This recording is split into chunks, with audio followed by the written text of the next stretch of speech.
we're gonna die. Asian spice always hits you on the back end.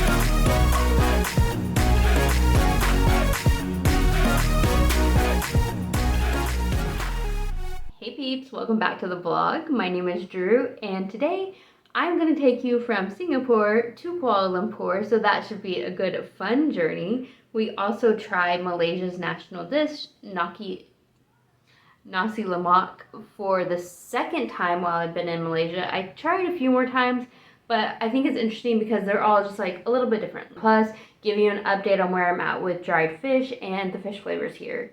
So stay tuned for that later on. And then we also take another bus, and I tell a little bit about that and show you a little bit of that journey along the way as well. I wanted to take a few seconds to talk about where I'm at with filming on YouTube and how things are going. I think I started YouTube October of 2023, and now it's currently March of 2024. So I've had what, like 6 months or something, maybe? And I took like a month and a half off. About 2 or 3 weeks ago is when I started posting again. And I think I was just taking YouTube like a little too seriously. And that's kind of my personality. I'm like an all-in type person. And when I say I'm going to commit to this schedule, I need to commit to this schedule, and I want to keep doing this. And so instead of just like changing my schedule so that I could breathe after Singapore, because Singapore took a lot out of me physically and mentally. So instead of just changing my schedule up a little bit, I just had to like completely stop and shut down. And it turned out to be the best break of my entire life for YouTube and filming and everything. And so during that break, I was a little bit like, do I even like what I'm putting out there? Is there a purpose for this? And overall, I feel like the purpose of what I'm doing is actually just to show my family, first and foremost, what I do with my life and where I'm going, because I'm not the best communicator with them, and they have no idea normally what's happening in my life. And so this is a way for them to be a part of my life. And so that is my first and foremost goal of this channel. The secondary goal is that whenever I'm posting in the countries, I get to learn from people in those countries. And unfortunately, it takes me posting like a controversial question, like as the title, in order to get people to actually listen to my vlogs and then help me understand them better. My secondary goal is just to understand the people of the countries that I'm in better, because I love learning about different cultures, and there's a lot that as a tourist I can't actually find out unless people show that to me. I want to thank everybody who's took the time to comment in a nice, constructive way and teach me things, because there's so much I can learn from y'all. And so I really want to say thank you to everybody that comments on my videos and has decided to invest in me and watch. Like, I have this core audience, and it's like a baby little core audience, but every day that I post, y'all are the ones that watch first, and so I'm very thankful for y'all, and I'm very thankful for y'all doing that for me. With the break in mind, I did decide to keep doing YouTube, and we actually looked for a better camera. One of my things that I didn't like about filming was that I'm filming on my phone, and it's not the best phone quality, especially at night, especially when I'm walking, and like, I'm walking all the time, guys, to get y'all film footage, and so when it's unstable, it looks bad. And I was about to go buy a GoPro 10 because I'd done all the research on it, but I was like, man, I don't even know if I want to keep filming anymore. So that, and then the guy that we were going to buy it from didn't have it any longer. So it was just kind of like, okay, you know what? If I can get the channel monetized, then I can go buy a better camera. And so since I got back from my break, I've actually been enjoying my editing, and I've been enjoying going out and getting film footage for y'all, because I can like see the pieces coming together now. And I can see, like, when I'm filming, how the editing needs to work with that. And so this is how I want to film now. And so I can get the edit that I want over here. And so it, like, slowly and surely, I'm learning about how to do all this, because I had zero idea before I started.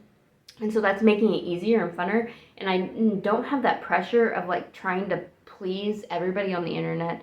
I think I've kind of taken that off myself, and I've taken the pressure of staying on a schedule off of myself. With that in mind, I will not be buying a new camera until I get monetized. And if you don't know, you have to have 500 subscribers and 3,000 watch hours to get monetized. And that's just like the basic, you earn 50 cents today monetization, not like I'll be earning tons of money on these videos. It's like the very basic, here's your first check for $1 type thing. But once I can do that, I will go buy a new camera. That's what I'm trying at. And I'm about halfway there on both of those goals right now. So I'm actually feeling pretty positive about it. If I could have kept momentum up, then maybe I could have done it faster. But it's probably better that I just did it slow and took my time and learned to love it instead of forcing it. And that's what's happening right now. So I'm actually loving what I'm doing right now.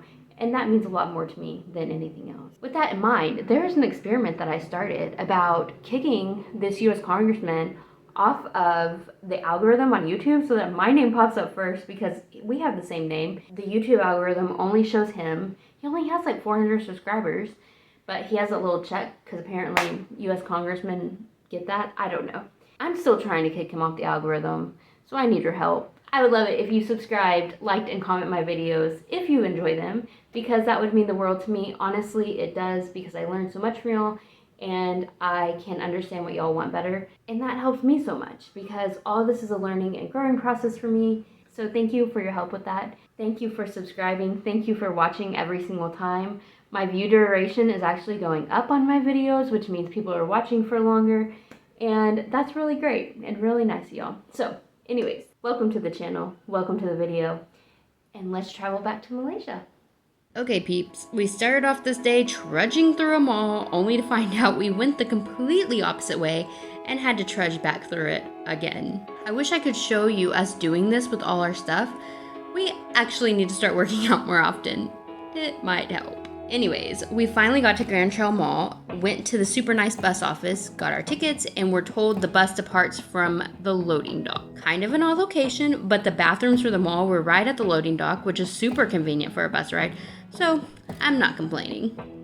Also, it wasn't busy this morning and we just sat at a table until the bus arrived. The question of the day, is the super nice bus a super nice bus? It wasn't quite as clean and as new as the Starmart Express bus that we took from Kuala Lumpur to Singapore. However, the staff on the bus was a little more accommodating overall. The border crossing back into Malaysia took a lot less time because Singapore is just a little bit harder to get into.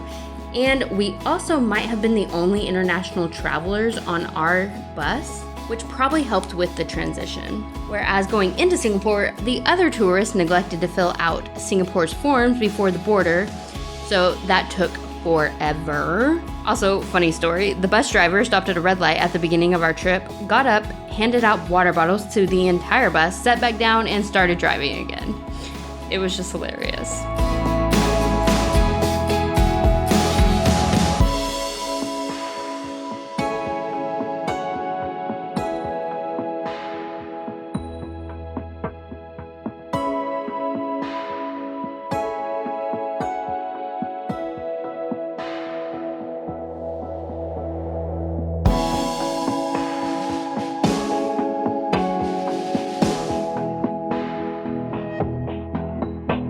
Say goodbye to Singapore for now.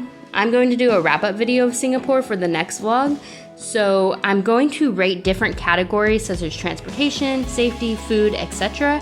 and tell you whether it's worth the trip to this tiny country. Subscribe for my opinions aplenty in the next video. Then we hit no man's land. This is always such a weird time in travel because you are checked out of Singapore and not gone through customs in Malaysia. So you're just free in the world. It's an odd experience, and yes, I have left a country before and got denied entry into the next country. Thus, I had to pay the first country to get back in for an extended time. Oh boy, that was a treat. But I have never had a problem with Malaysia. The only problem I have is not understanding the custom agent's accents. So I just say, can you repeat that? A lot. Anyways, after the border, you hit the first part of the greenery of Malaysia. It was actually quite a treat to experience the full lush greenery of Malaysia again after being in the city of Singapore for 3 weeks. It's just kind of peaceful.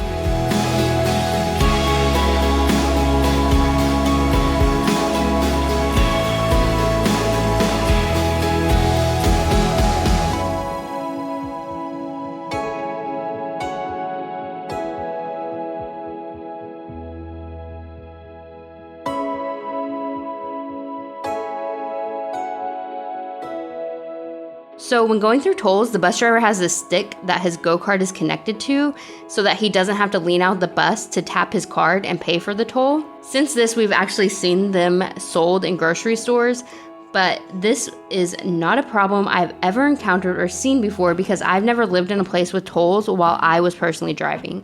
I thought it was just interesting to see.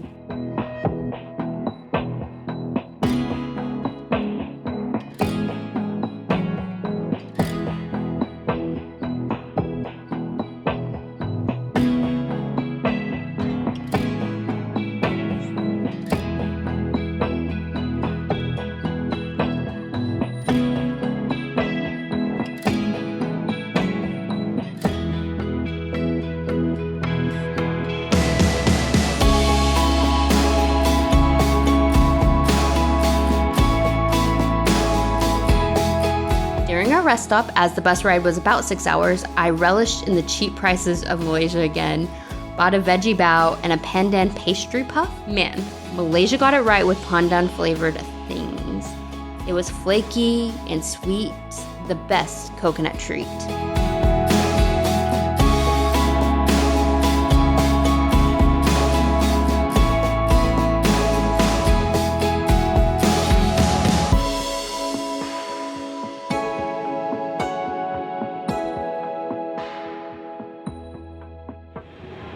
Hey peeps, we're back in Kuala Lumpur again. We are at the grocery store right now, and we've been wanting this Nasi Lemak because it's 4 ringgit, so it's really cheap for this little plate.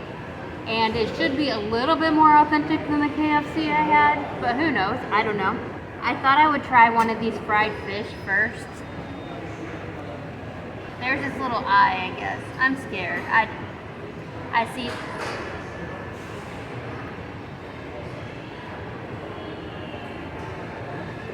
It tastes like really dried tuna. So obviously you're supposed to mix it with the sauce, but oh wait, the salt factor on that baby, whoa. Okay. Once again, Nasi Lemak is rice, which we don't know what's in his rice. There's some little brown things. Sambal, which is a fishy sweet sauce. You have the peanuts down here, the fish. Do you mix it all first? You're supposed to mix it all? We should probably mix it all. It seems more.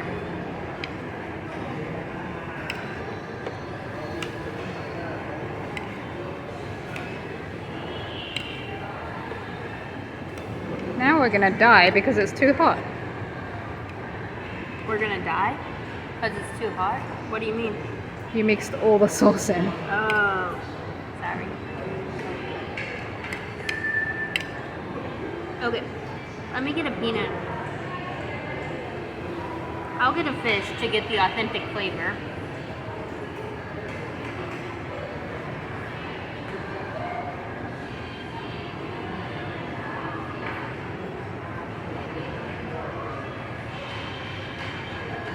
It's a little spicy. It's not as sweet as the KFC one for sure. But you can't, once you get the fish with, okay. Asian spice always hits you on the back end, like in your throat. So, just a warning, yeah, it's a lot spicier.